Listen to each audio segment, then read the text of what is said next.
Every month, dozens of families move to Miami from out of state, and most of them make the same critical mistake. They choose the wrong area, not because they're careless, but because they rely on Zillow photos and a weekend visit instead of understanding how Miami actually works. And after helping hundreds of international and out-of-state buyers navigate this market, I can tell you the number one mistake people make when relocating here can cost them tens of thousands of dollars, or worse.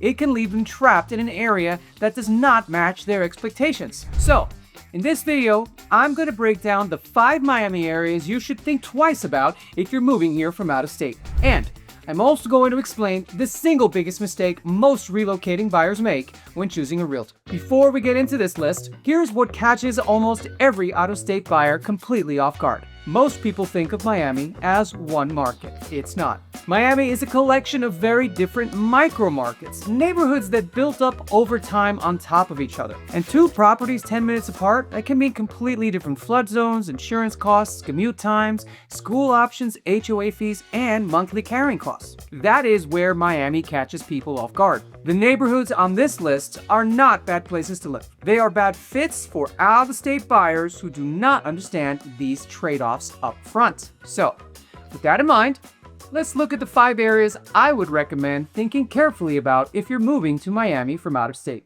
Number 5 on the list is Miami Beach. And let me be clear up front. Miami Beach delivers on lifestyle in a way almost nowhere else can. Ocean access, walkability, world-class dining, cultural events year-round, and for certain buyers, it's genuinely the perfect choice. But here's what most out-of-state buyers discover after they move in. The commute to anywhere that is not Miami Beach is a challenge. And during peak hours, that 20-minute drive on a weekend can become 45 minutes each way during the week. That is 90 minutes of commuting per day. Then there's the insurance reality. Standard homeowners insurance does not cover flood damage, including storm surge from a hurricane. On Miami Beach, you're not just dealing with regular homeowners insurance. You may also be dealing with windstorm coverage, flood insurance, storm surge exposure, and higher overall carrying costs because of that coastal location. The condo market on Miami Beach also comes with its own complexity.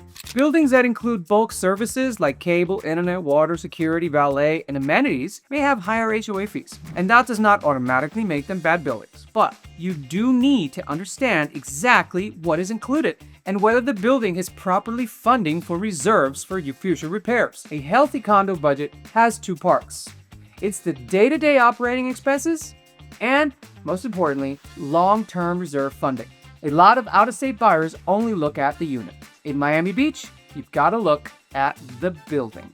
Now, who is perfect for Miami Beach? Well, international buyers who want a part-time Miami presence. Buyers who work as location independent, and people specifically move to Miami for the beach lifestyle and are willing to pay the premium costs for ocean access. So my take is that Miami Beach works when lifestyle is your primary driver and commute is not a factor. But run the true monthly costs before you commit. Now, next on our list is where I see out-of-state buyers get caught out most often for a very different reason. Number 4 is Hialeah. If you search affordable Miami neighborhoods online, Hialeah appears on almost every list. And there's a reason for that. Hialeah can offer a low entry point for single-family homes with yards. It has a strong working-class Hispanic character. It has tight-knit communities. It has authentic local culture. And for buyers coming from expensive coastal markets, the idea of buying a house with a yard in Miami can feel like an incredible value. But here is the math that most out-of-state buyers do not run before they sign.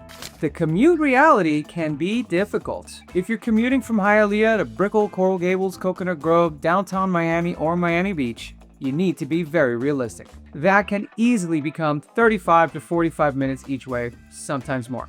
And over the course of a year, that is hundreds of hours in traffic. Beyond the commute, there is also the cultural fit. Hialeah has a strong, established community character. That is part of what makes it special. But if you're not Spanish speaking and you're not already connected to the Cuban American community here, daily life can feel isolating in a way that other Miami neighborhoods may not. That does not make Hialeah bad. It just means you need to understand what you're choosing. Now, who is Hialeah genuinely great for? And that would be first-time buyers who need to maximize affordability and do not mind the commute. Spanish-speaking families who want authentic cultural connection. Or people who work remotely and don't need to drive anywhere, any time of the day. So, my honest assessment is that if your budget is your primary constraint and you understand the trade-offs, Hialeah can work. But do not choose it assuming you're getting the Miami lifestyle experience that most people are relocating for. You're choosing affordability, community, and practicality, not necessarily beach access, walkability, or that postcard version of Miami. And this is why every buyer situation is different. When you're relocating from out of state, you're making decisions about neighborhoods you may have visited once, if at all. That is why I created my Miami Relocation Guide. It's going to break down how Miami neighborhoods compare on lifestyle, commute, insurance, flood zones, the true monthly ownership expenses, and the trade-offs people usually do not see online. You can download it for free from the link in the description below. And if you have children or schools are part of your decision, make sure you also download my Miami School Guide. Because in Miami, the neighborhood that looks right online is not always the best fit once you factor in schools, commute, cost, and day-to-day lifestyle. Now, let's move to number 3. Number 3 is downtown Miami. And this one surprises people because downtown looks exactly like what most out-of-state buyers expect from Miami. And that's high-rise living, walkability, restaurants, nightlife, proximity to everything. For many buyers, it looks like the obvious choice. But here's what you discover after you live here. Downtown Miami is still primarily a business district. Yes, it's become much more residential. It has great buildings. But if you're used to urban living in New York, Chicago, Boston, or Washington, D.C., where downtown means residential neighborhoods, Miami's downtown does not always deliver the same 24/7 community feeling. Some areas can feel busy during the day and much quieter at night or on weekends. The other challenge is practical. Parking can be expensive.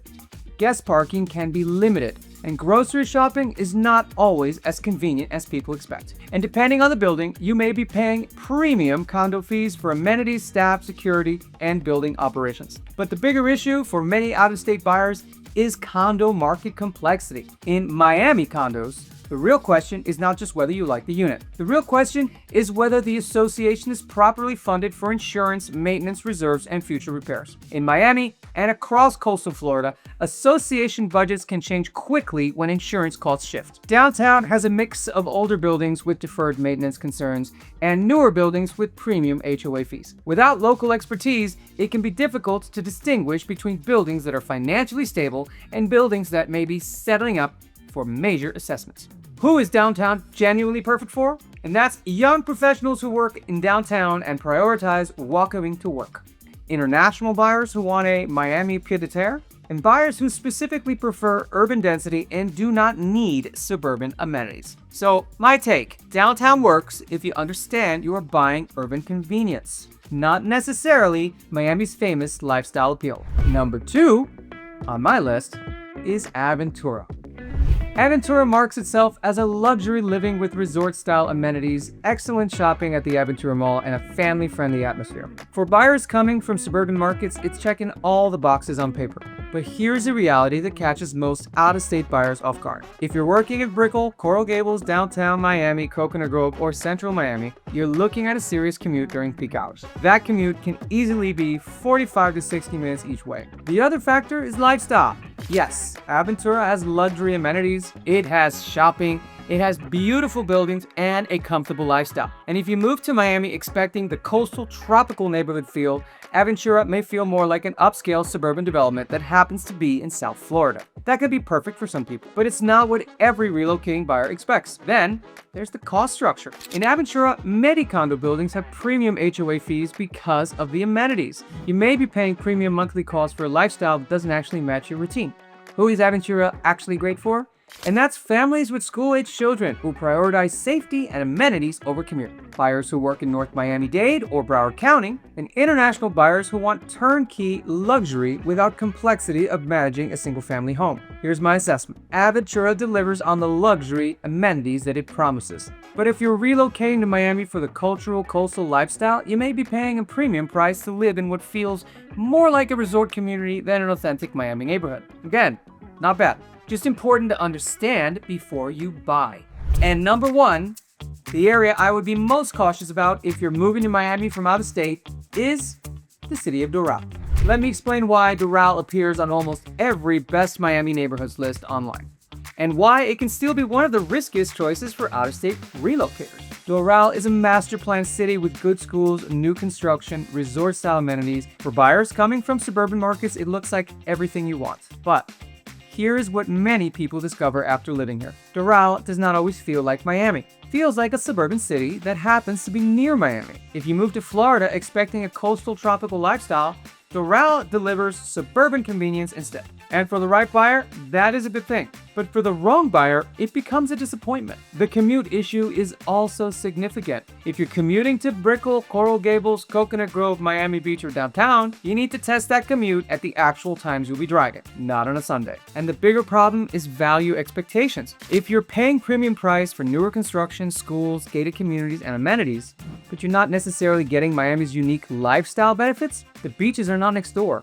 The cultural districts are not next door. And if the reason you moved to Miami was to feel connected to the water, the culture, the architecture, the nightlife, well, Doral may not deliver that in your daily life. Plus, there is HOA complexity. Doral's master plan communities often come with extensive amenities, landscaping, security, gates, pools. That can mean monthly HOA fees, restrictions, and sometimes additional costs that buyers do not always fully understand upfront. Who is Doral actually perfect for? Families with school-age children who prioritize safety and schools over lifestyle. International business travelers who want luxury and airport proximity. Buyers who specifically want suburban living with Miami market appreciation. My honest take is that Doral delivers exactly what it promises. Master plan suburban luxury. But many out-of-state buyers choose it expecting to feel like Miami, and then they end up disappointed with the lifestyle trade-off. That is why Doral is number one on my list, not because it's a bad place, but because the mismatch between expectation and reality can be super big. So, now you know the 5 areas I would think carefully about if you're moving to Miami from out of state. But here's the thing, even if you avoid every single one of these areas, you can still make a mistake that costs you far more than any neighborhood ever could. It is the number one mistake out-of-state buyers make, and almost nobody talks about it. Using a realtor who does not specialize in relocation. Over the past several years, I've helped hundreds of families relocate to Miami. I work extensively with international clients and out-of-state buyers. And after handling complex relocations year after year, one pattern shows up more consistently than any other. The buyers who get it wrong are almost never the ones who simply picked the wrong neighborhood. They are the ones who worked with an agent who did not understand relocation. And here is why this matters so much in Miami specifically. Miami is not a simple market. You have different flood zones, different insurance requirements, different condo rules, different HOA budgets, different lifestyle expectations. And for international buyers, you also have FERPed up ownership structure, tax planning, financing, currency movement, and cross-border issues that most agents simply do not deal with every day. A generalist agent who primarily works with local buyers may not need to explain all of this. Their clients grew up here. They may already understand which areas flood, how traffic works, what HOAs cost, what buildings to avoid, and what neighborhoods feel like day to day.